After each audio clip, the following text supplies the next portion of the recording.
Hello guys and welcome. In this video I will show you how to check user location in Instagram and where the account is based. So without wasting any time, let's get started. The first thing you need to do is open Instagram app and find the account you want.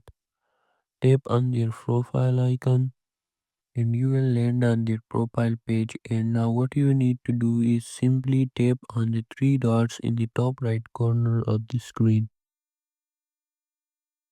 Then select the about option.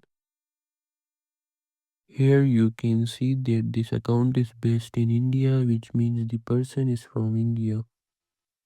So that's how you can check Instagram location of someone. Make sure to turn off any VPN when you are trying to do this trick. So that's it for this video. Make sure to like and subscribe for more. Thanks for watching.